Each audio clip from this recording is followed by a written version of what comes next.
Embeera nga bwesodde okuba ate ng'etambula gano gavaako ku TikTok. Ono omukulu yasinga nnyo okuba mu TikTok era yaviirayo mu lockdown. Gwe nkutegeezaako bamuyita Kid Dee. Yakuba akayimba Sente Nina. Nkakasa nti akayimba ako mukamanyi abasinga wadde nga rediyo ezisinga zaagaana okukakuba olw'ensonga ezimanyiddwa. Mwana mulenzi ono Kid Dee endongo agiruddemu ebbanga ddene nnyo. Yatandika nga dansa ng'ali mu kibiina ky'omukulu gwe bayita Amoti Omubalanguzi abakitegeera obulungi. We yaviirayo ng'ali dansa kwe kuba ate ng'atandika okuyiriba mpola mpola mu street z'e Makindye nga bulijjo. Omukulu oyo gwe bayita Kid Dee. Awo ne wajjira omusajja yasobola okuba ate ng'amuyambako bamuyita mwana mulenzi oyo omukwano gwa bamuyita Amuli wa Kenzo. Amuli wa Kenzo yamuyambako. Waliwo ka video ke yakola musookera ddala. Yatandika nzina buzinyi ku TikTok nga bumanyi bw'oba otadde olimba ku TikTok ng'olina omukisa nga gutambudde omanya TikTok ogenda kuba ate ng'ogisabula. Kati mwana mulenzi ono Amuli wa Kenzo we yateekayo ka video k'omukulu Kid Dee awo nno watandikira okuba ate ng'afuna ebirooto eby'okuba ate ng'atandika ekintu kino. Wano nno we yagwira ku mukwano gwe gwe bayita Ebya Nector, mwana mulenzi omwana munnamasaka. Mwana oyo designer akola abayimbi enviiri dread ez'enjawulo abayimbi. Omwana mulenzi oyo gwe bayita Ebya Nector, designer, fashion star, akola byonna makeup byonna bikwasaganya. Atunda n'embwa ezibayita German Shepherd ezo. Ize business zabadde asinga okuba ate ng'akolamu n'okuyimba ng'ayimba. Awo nno kwe kugwa ku mwana mulenzi ono gwe bayita Kid Dee ne batandika okuba ate nga bakwatagana mpola mpola. Olw'embeera nti yalina ekitone ate nga bonna bayimbi kwe kuba ate ng'asalawo n'agamba nti mwana mulenzi ono kansobole okuba ate nga tupambana mpola mpola. Olw'embeera nti Kid Dee embeera gye yagiramu teyali nnyangu, yali ya COVID-19. Awo nno nga bw'omanyi embeera tebyali byangu. Mwana mulenzi ono kwe kutandika ate ng'ayambako omukulu ono gwe bayita Kid Dee okumupromotinga, kumuteeka ku TikTok era n'okulaba akadde kano ku TikTok nga mwana mulenzi ono akikuba Kid Dee. Omukulu gwe bayita Ebya Nector batandika nga bamukwano n'amaliriza okuba ate nga afuuka manager. Kati omukulu ono byasobodde okuba ate nga byatabuse bwe biti nga bw'omanyi nti abayimbi beekyusa akadde kano ebivulu nga bigenda kuggulwawo. COVID-19 emyaka ebiri egibadde gitambula abayimbi ne bamanager mulina okwetereza. Kati Kid Dee wuno agamba mbu talina manager era amulabako yenna amukwate mubbi. Wuno wagambye ku TikTok mwe bagenda kubabba mmwe Kid Dee oyina manager, twawadde manager sente ze za show twamusindikidde emitwalo 5 okakasa nyina manager. Kid Dee osanga nze kennyene mbiriddeyo mu lockdown ku mukisa gwa Mukama atongamba mbu nina manager ki TikTok. Navirayo ku TikTok nkubye TikTok yange ekubye Sente Nina ka video. Manager yapushinga ka video ka TikTok mwebereremu mwana musendezi wadde manager njije nkuyimbire enamba yange togimanyi, tomanyi mikutu gyange, tonfollowinga YouTube, togendayo kulaba Sente Nina yani ye Kid Dee. Mujja kukola ensobi mazoteeka report ku police zonna buli ajja nga ngamba bamubye sente mbu tuwadde manager sente Kid Dee roze tusibagwe tugenda basiba era mbo wakayihula bamuhozi mbagambye salimu sali jangu salimu sali bamulazi. Oyo babuyita Kid Dee bwava wakayihula tamanyi nti yavaako nakuvaako. Oyo nno muyimbi bamuyita Kid Dee nkakasa nti omumanyi. Waliwo na kano katadde agambye nti ono yeefuula mbu manager yajja kusaba serefi. Nina kintu kye neebuuza kale kyegeza ndekera okugaba serefi ndekera okugaba bu video mu Kid Dee mpa serefi mpayo ka video. Abaniga kyeka babeeriyo ne beesomera abantu ati nze manager we lwakuwa mbozo gono gwa kikiri manager nakwayo ekyebiri nakwayo ekyesatu ogulaka komando jasinga tokimusabine nakikwasa nogamba nampange kyegera ne musange enchangi namusabayo ekyetano bannaye bangi batuwa sene ntubayita ba manager fe tuli baniga tusudia nze sobera nawe leero nekusudia nsobola okumanyisa mbalala nengamba kyekiwo manager gondi kwanza ba manager buli omu muyita manager. Aya basi awulidde abayimbi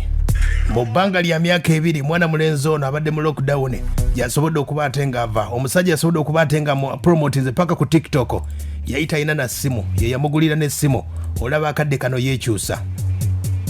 akadde kano amagezi genyeza okuba bamanager ab'enjawulo. Ebintu bino mwali badde mu bijjamu obwa Sseruganda nga bwe nakutegeeza abayimbi abasinga management ez'enjawulo ofuna manager bamanager batambuza ensonga zaabwe omuyimbi nena asobola okuba ate nga akola ebibyo. Kati akadde kano mwana mulenzi Ebya Nector asobodde okuba ate nga atubine mwana mulenzi ono mu lockdown baguddewo endongo yaasuubira asobola okukikuba. Bannange badansa waliwo badansa abave wadi Kenzo ne badduka batandise okuyimba. Akadde kano bw'obuuza gye bali toyinza kubalaba naye ensonga zonna nga zisobodde okuba ate nga zitambula. Omukulu Ebya Nector manager wa Kid Dee njogeddeko naye wano okutubuulira emboozi yonna yatandika etya. Agamba tebyali byangu nga batandika ne Ebya ne mwana mulezi ono Kid Dee eyakuba akayimba sente nina naye ulira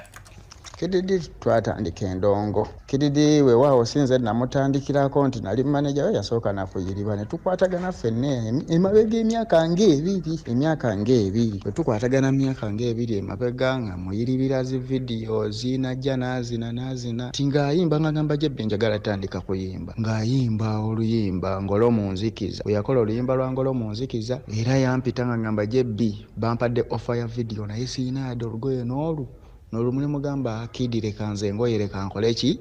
leka nziteekemu nga njiriba engoye nyina ba designer bange nga bandeetera engoye saawa eyo baali batandise okushuuti nga talina na lugoye lwa kwambala nga nange sinatuuka we natuukira ne ndeeta engoye ne mugamba Kid engoye nzireese ku 9-1 Makindye Salama Road eri ekiruddu gye twakwatira video ey'engolo mu nzikiza bwe tugikola nga mwambaza era omulenzi bamuyita Katisi akwata video teyagisasula yadde n'olwataano byali byakuyiriba ng'oli yali alina video gyali mukola n'amugattirako n'amuwa omukisa ogwo naye nga Kid yali abeera awo wa Pipa Promotion nga wabeera ng'ayiriba kati iti ejja oluvannyuma tuyiriba Amoni wa Kenzo tukwata ka video ng'akateeka ku TikTok nga katambula nga Kid era ogiwulira emboozi tukyagenda mpola manager w'omuyimbi ono gwe bayita Kid Dee asobodde okuba ate nga alowoozezza nti akuze. Manager agamba nti alina amabanja mangi nnyo gabadde asobodde okuba ate nga afuna okuyamba mwana mulenzi ono okuba ate nga atutumuka ng'amanyi nga baguddewo endongo eno ayinza okuba ate nga yennula akasente ne kasobola okuba ate nga kadda. Bamanager mulina okufuna endagaano muve ku bya Sseruganda bamanager abatuufu olina okuba ate nga oli serious. Ndowooza ne bamanager ensonga eno mulina okugikuuzaamu mbeera olw'embeera nti eno profession obukugu buno mulina okuba ate nga mubufunira ddala. Ebintu byetaaga kusomera ddala kuba abamanager abasinga obukugu babufunira ku mirimu gyennyini naye omukulu Ebya wuno akyatubuulira tebibadde byangu naye wulira ng'abeera wange nga ngamba naye singa nange nfuna essimu nsobola okukola ki okukwatayo kuba akagundi ako engeri gye kakutte ku TikTok nange nnyinza otandikira wano ne mugamba Kid omanyi kye tugenda okukola nze engeri gye mbadde ndi mu kupika omuziki gwange lwaki tetugulese ne tupika ogwo n'agamba ekikulu naawe oyagala nnyo okupika ogugwo ate ng'olaba tuli kimu kati tusooke tupike luno oluyimba engeri gy'abantu gye batandise oluluwaki amatuufu tuli wamu tuli kimu tusula wamu tulya kimu gwandiisa gwe anko wange ne mugamba kale leka tuyiribe ekiriwo kyonna ndabe ng'oluyimba lugenda mu bantu nga tutandika okuyiriba interviews zonna eza internet nagulanga ngule nga nziteekamu ne ssente zange ng'oli omukubira oluusi n'akulimba n'okukulimba n'akugamba njagala ssente bwe ziti n'ozimuwa leero ne wayitawo ennaku 3 nga tabakutte kiribu interview ez'amativi nga njiriba nziteekamu ssente zange nga naye yali covid tetuyingiza kiri awo ng'era nze nali nnunda embwa ngamba embwa zange nasuubuzanga nsuubuze nnunda mbwa nzungu German Shepherd yali badde $5,000 nga ngitunda $20 nsobole okugatta kiri kitubala okitegeera nga tugenda tufuna engoye tugenda mu boutique awo y'omusajja omwe Nabbingo nga tufuna engoye kubanze nali mbeera Nabbingo. Omukulu n'akyatubuulira Ebya Nector n'omukulu gwe bayita Kid Dee ayingidde endongo ye bw'alaga endongo eno eyakagulawo ya COVID-19 eyokya omuyimbi atalina management eringa lwazi emboozi ya mwana mulenzi ono gwe bayita Kid Dee yakuba akayimba ssente nina abeemutukula mwamulabako Abitex yali amuleese kati omukulu ono embeera nga bisobodde okuba ate ng'etambula manager akyayogera byonna nga bisobodde okuba ate nga bitandise okuba ate nga amanyika mwana mulenzi ono basalawo ne bagamba nti bave Nabbingo kwe kuba ate nga adda saidi z'e Makindye